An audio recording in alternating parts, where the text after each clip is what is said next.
ভোর ৫টা বাজে এখন। মেয়েকে নিয়ে কোচিনের দিকে রওনা দিয়েছি। আর আসার পথে মর্নিং ওয়াকটাও সেরে এলাম। ছোট ছোট এই জিনিসগুলোই আমাদের শরীরকে কিন্তু ফিট অ্যান্ড ফাইন রাখে। সারা দিনে আধ ঘন্টা ১ ঘন্টা হলেও নিজের জন্য সময় বার করাটা খুব দরকার, প্রত্যেকটা মেয়েরই দরকার।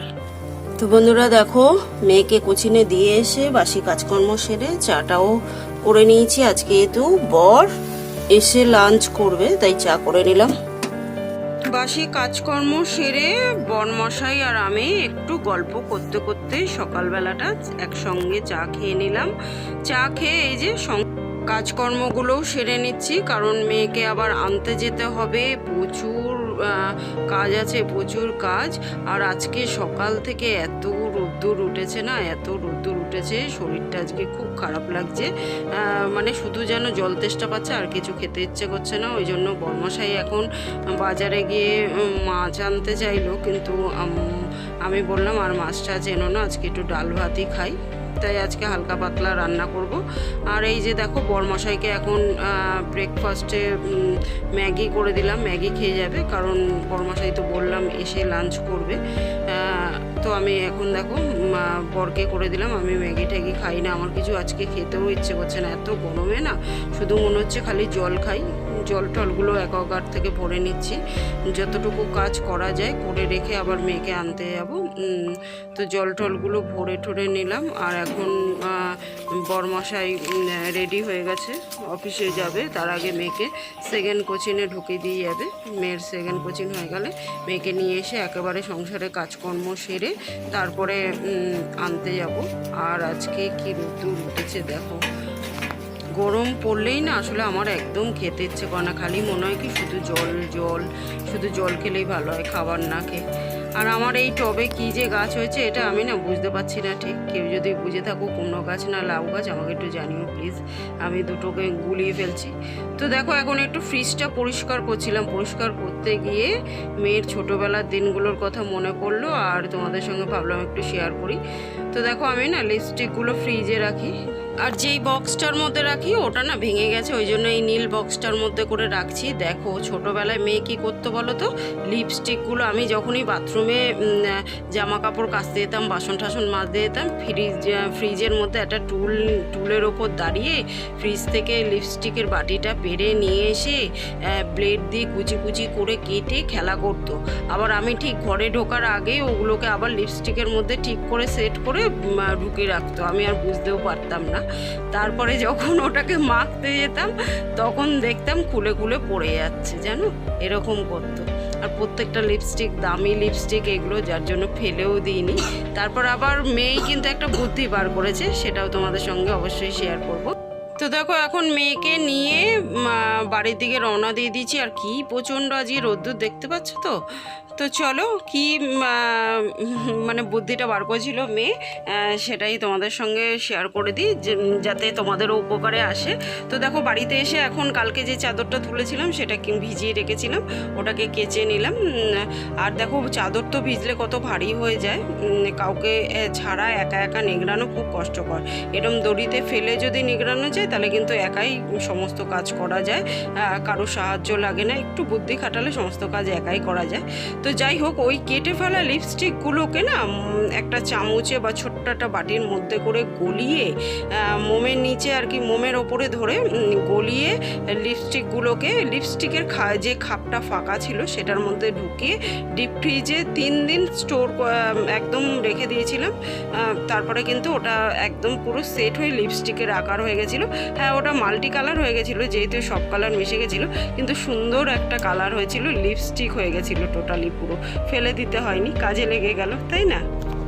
তো দেখো মেয়েকে নিয়ে এসে কেচে বাসন টাসন মেজে স্নান করে এখন পুজো দিয়ে নিয়েছি, ফুট কড়াই আর বাতাসা দিয়ে ঠাকুরকে, গোপালকেও দিয়েছি।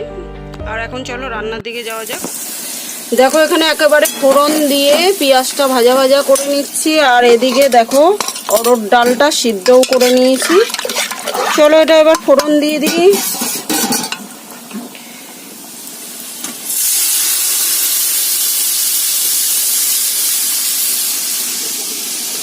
জাস্ট ফাটাফাটি লাগে খেতে, এর মধ্যে যদি একটু তেঁতুল দেওয়া যেত, উফ জাস্ট গরমে জমে ক্ষীর হয়ে যেত, কিন্তু দুঃখের বিষয় আপাতত তেঁতুল নেই আমার কাছে। এমনিই ফাটাফাটি লাগবে খেতে, কারণ অরড় ডাল এমনিতেই একটু টকটক খেতে হয়। আর এদিকে দেখো ভাত বসিয়ে দিয়েছি আর ডিমের অমলেট, এই হবে আজকের মেনু। আর মেয়ে ডিম সিদ্ধ খাবে, ওটা সিদ্ধ করে দেবো। তো চলো আজকে সিম্পল হালকা পাতলা রান্না। তো দেখো এদিকে ডিমটা সিদ্ধ বসিয়ে দিয়েছি, আর এদিকে দেখো ডাল ফুটে এসছে, হয়ে গেছে প্রায়। যা সুন্দর একটা গন্ধ বেরোচ্ছে না। অরড় ডালে তো এমনিতেই তেজপাতা ফোড়ন দিতে হয় দেখো, আর এমনিতেও যে কোনো রান্নায় তেজপাতা ফোড়ন দিতে চেষ্টা করি, কারণ হচ্ছে তেজপাতা ফোড়ন দিলে যে কোনো রান্নায় তেজপাতার ঝাঁজে ঝাঁজে সংসারের আয় উন্নতি বাড়ে। মানে তেজপাতা ঝাঁজ যত বেরাবে সংসারের ঘর থেকে নেগেটিভিটি দূর হয়ে গিয়ে পজিটিভিটিতে ভরে যাবে, আর সংসারের আয় উন্নতি বাড়বে। তো আমার যে কোনো রান্নাতে তেজপাতা ফোড়ন দেখতে পারবে, এই জন্য 50% হয়েছে, এটাকে নামিয়ে রেখে দেখো ডিমটা সিদ্ধ বসিয়ে নিচ্ছি। ততক্ষণে ভাতটা 100% কুক হয়ে যাবে। নামানোর আগে একটু বসিয়ে নেবো, তাহলে গ্যাসটা অনেকটা বেঁচে যাবে। তো দেখো ভাতটা তো নামিয়ে রেখে ডিমটা সিদ্ধ করে নিয়েছি, 80% কুক হয়ে গেছে। কুক হওয়ার পর নামিয়ে রেখেছিলাম, এখন এটা উতল এলেই ফ্যানটা গেলে নেবো, তাহলেই হয়ে যাবে। এতে ভাত তাড়াতাড়ি হয়, আমি এরমভাবে করি। আর এদিকে তেল গরম হয়ে গেছে, চলো ডিমটা করে নিই।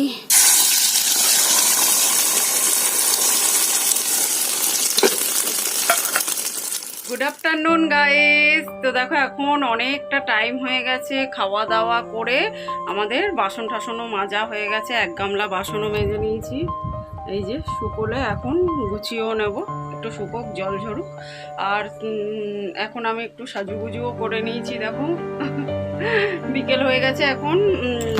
আর এই যে ঘড়িতে 4:45 মানে হচ্ছে পুরো 4:30 বাজে। বড়মশাই তো দুপুরে আসার কথা ছিল, কিন্তু বড়মশাই এখনো আসেনি, কাজের বোধহয় চাপ আছে, আসতে একটু দেরি হবে। তো যাই হোক চলো এখন বিকালের কাজকর্মগুলো করে নিই। আর আমরা ওই জন্য খেয়ে নিলাম। বড়মশাই ফোন করে বললো যে তোমরা খেয়ে নাও, নালে আমার আসতে দেরি হবে, অনেকটাই লেট হয়ে যাবে তোমাদেরও। তো চলো এখন বিকালের কাজকর্মগুলো করে নিই। কাজের কি কোনো শেষ আছে? সকাল থেকে সকালের কাজকর্ম, তারপর দুপুরের কাজকর্ম, তারপর বিকালের কাজকর্ম। বিকালের কাজকর্ম করে নিই। সবার আগে মনমনিকে একটু লাড্ডু দিয়ে নিই, নাহলে চিৎকার করবে। তো দেখো সবার আগে মনমনিকে এই যে লাড্ডু দিয়ে নিলাম। লাড্ডু দিয়ে এবার বিকালের যা যা কাজকর্ম আছে সেগুলো করব। আর আজকে প্রচণ্ড গরম, মানে এত গরম পড়েছে না, এবছর সবই বেশি পড়বে। শীতটাও অত্যাধিক ছিল, যেরকম সেরকম গরমও পড়ছে। এখনই এত গরম, এরপরে কি অবস্থা হবে। আর তারপরে বর্ষাটাও হয়তো বেশি হবে। তো দেখো খালি জল খাচ্ছি, আমি সারাদিন জল খাচ্ছি। মানে আজকে আমার এত শরীরটা খারাপ লাগছে না, মানে শরীর খারাপ মানে কি এমনি কিছু হচ্ছে না, গরমে আর কি এমনি কিছু খেতে ইচ্ছে করছে না, মনে হচ্ছে খালি জল খাই। তো গরম পড়লে এরকমই হয়, আমার খাবার খেতে ইচ্ছে করে না, আর খেলেও মনে হয় শুধু ওই হালকা পাতলা একটু কিছু খাই। বড়মশাই তো এলো না, আমি আর মেয়ে ওই কোনো মতে, মেয়েও খেতে চাইলো না, আমিও একটুখানি খেয়ে ভাত পুরো খাবার ধরাই পড়ে রয়েছে। ওই রাত্রিবেলা ওরাই খাবে, আমি আর খাবো না ভাত রাত্রিবেলা। তো দেখো এখন গাছেও জল দিয়ে নিলাম, অ্যাকোয়াগার্ডের জল ফল সব ভরে নিয়েছি। ভাগ্যিস আজকে আর কিছু রান্না করিনি, কারণ বড়মশাই সকালবেলা বললাম না বাজারে গিয়ে মাছটা জানতে চাইছিল, আর রান্না করলে না আজকে মাছ আনলে তো আজকে বমি করেই হয়তো ভাসাতাম। তো বন্ধুরা এই তো ছিল আমার ভোর 5টা থেকে বিকেল 5টা পর্যন্ত সমস্ত কাজকর্ম, যেগুলো আমি টাইমের মধ্যে গুছিয়ে করে নিলাম। 6:20 বাজে বড়মশাই এলো।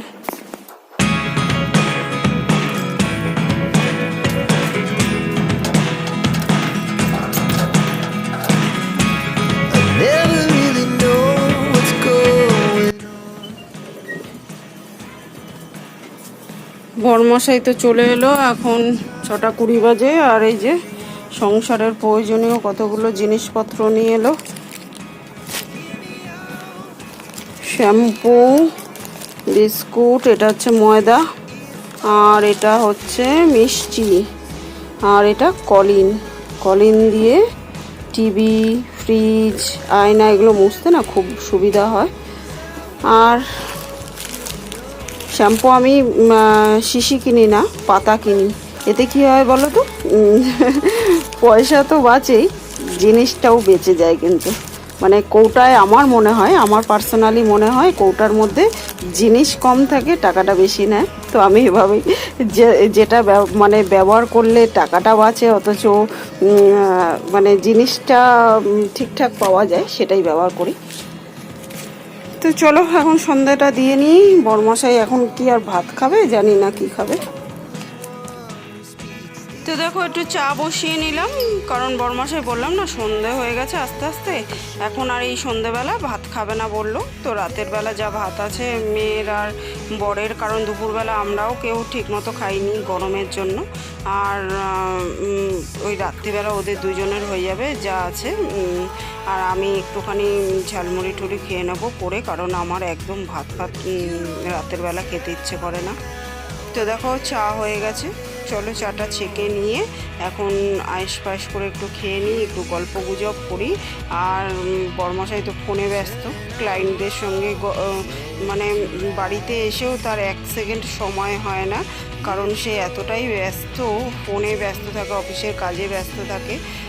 তো যাই হোক, যার যেটা কাজ তাকে তো সেটা করতেই হবে। তো দেখো আমার চা পুরো রেডি হয়ে গেছে, চলো চাটা খেয়ে নিই। আর চা না এমন একটা জিনিস যেটা ঠান্ডা হয়ে গেলে মোটেই খেতে ইচ্ছে করে না। তো দেখো বরমশাই ফোনে বক বক করছে, আমি আর বরমশাইয়ের জন্য এখন ওয়েট করতে পারছি না, কারণ চা গরম গরম না খেলে আমার মোটেও ভালো লাগে না। আর ওই ঠান্ডা চাটা আবার গরম করে খেলে না ওটা বিষের সমান হয়ে যায়, ওই জন্য আমি মোটেও গরম করে খাই না। তো বরমশাই ঠান্ডাই খাবে, গরমকালে ঠান্ডা চাই খা, কুলকুল চা, আর আমি গরম গরম খেয়ে নিই চাটা। আর পাশের বাড়ির এখন একটা কাকিমা আসবে, এসে আর কি তার বাড়িতে পুজো করেছিল, সে পুজো করলে আমাকে প্রসাদ দিয়ে যায়। তো এই যে প্রসাদ দিয়ে গেল। আর এখন বরমশাই তার অফিসের কাজে ব্যস্ত, আমি সংসারের কাজকর্ম করছি। জামা কাপড় চাদরগুলো আজকে এত গরম ছিল, দেখো কেচেছি শুকিয়ে গেছে, সেগুলো ভাঁজ করে জায়গা মতো গুছিয়ে নেবো। সাথে মেয়েকে পড়তে বসিয়ে দিয়েছি, পড়া দেখাচ্ছি।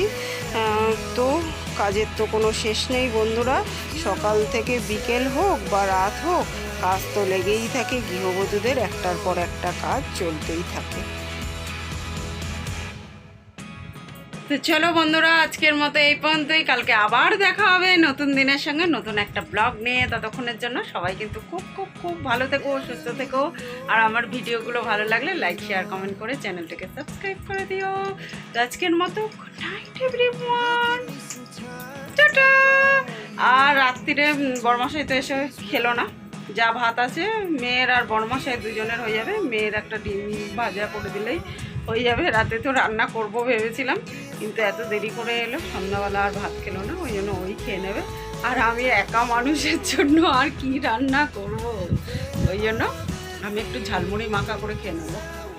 আমি আর রুটি ফুটি করবো না, নাহলে বরমশাই যদি খেত তাহলে রাতে রান্না করতাম।